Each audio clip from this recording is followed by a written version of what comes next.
안녕하세요. 오늘은 직관적으로 글을 써야 하는 이유에 대해 이야기를 해보겠습니다. 문장적으로나 이야기적으로나 직관적으로 글을 쓰는 가장 큰 이유는 독자들이 이해하기 편하기 때문입니다. 이해하기 편하면 소설 내용이 바로 보이고, 내용이 바로 보인다면 가독성이 채워지면서 독자들의 피로도를 덜어줄 수 있겠죠. 하지만 무엇보다 독자는 상황을 봤을 때 재미를 느끼는 겁니다.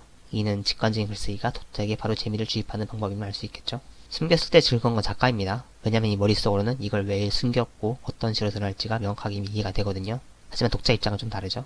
작가가 알려주지 않으면 알 수가 없습니다. 독자들은. 물론 이런 부분도 잘 사용해서 독자들을 기대하게 만들고 예측하게 만들고 스토리에 몰입하게 만들 정도로 글을 잘 쓰시는 분들도 계십니다만, 올해로 6년째 글을 쓰고 있는 저를 포함해서 아직도 유료 연재를 시작하지 못하신 지망생분들이라면 글쓰기에 있어서 좀 더 구조적으로 분석할 필요가 있다고 생각하고, 그래서 저는 직관적으로 상황을 바로 보여줄 수 있는 글을 쓰기를 지향하는 겁니다. 그럼에도 이따금 꼭 숨겨야 할 상황이 있다면 해당되는 캐릭터나 설정이 굉장하다는 분위기를 아주 팍팍 풍겨주세요. 미스테리나 호기심을 자극한 정도가 아니라 정말 독자들이 기대가 될 수 있도록 아주 넘치도록 써주는 거죠. 그래야 독자도 미래를 예상하면서 글을 읽을 때 흥미가 유지가 되는 거거든요.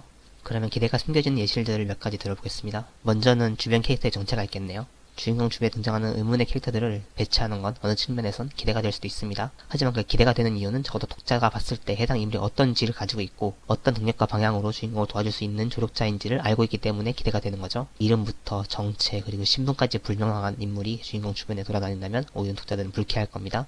이게 아군인지 적군인지 먼저 분간이 되지 않거든요. 해당 캐릭터가 왜 주인공의 득이 되고 또 앞으로 어떤 득이 될 수 있는지에 대한 기대감을 충분히 녹여내는 글을 쓰기를 지향하도록 합시다. 이어서 주인공의 성장에 관한 숨기도 있겠네요. 주인공의 성장만큼은 무엇보다 직관적으로 독자들에게 나타나야 합니다. 이게 숨겨지거나 혹은 정체가 되는 순간부터 독자는 이야기가 미적지근하다고 느끼기 시작해요. 작가 입장에서는 이 부분만 뚫으면 재밌어지는데 라고 생각할 수도 있겠지만, 아까도 설명했듯이 독자는 작가의 생각을 알 수가 없습니다. 써주기 전까지는요. 어떤 부분이 어떻게 성장할지에 대한 흐름이 있다면 그에 대한 감을 독자가 잡을 수 있도록 도와주세요. 이러면 너무 다 보여주는 거 아니냐라고 생각할 수도 있는데, 오히려 저는 그 부분이 더 낫다고 생각합니다. 다 보여줘도 독자는 작가의 뇌가 아니라 글을 읽는 거기 때문에 작가가 세부적으로 설정한 내용까지 다 아는 게 아닙니다. 오히려 글을 쓸 때 오히려 알아줬으면 싶을 정도로 쓰셔도 저는 무방하다고 생각합니다. 물론 착각해처럼 숨김을 통해 재미를 만드는 것도 충분히 가능해요. 하지만 그런 착각기의 바탕에도 주인공의 강함이란 게 독자들에겐 드러나 있거든요. 그 사실을 망각하시면 안 됩니다. 착각기가 재밌는 거는 소설 내에 있는 캐릭터가 전부 착각하고 있지만 독자는 그걸 다 알고 있어서 재밌는 거예요. 그러니까 소설에서는 숨기되 독자에게는 반드시 알려주는 직관적인 글쓰기를 지향하시기를 권합니다.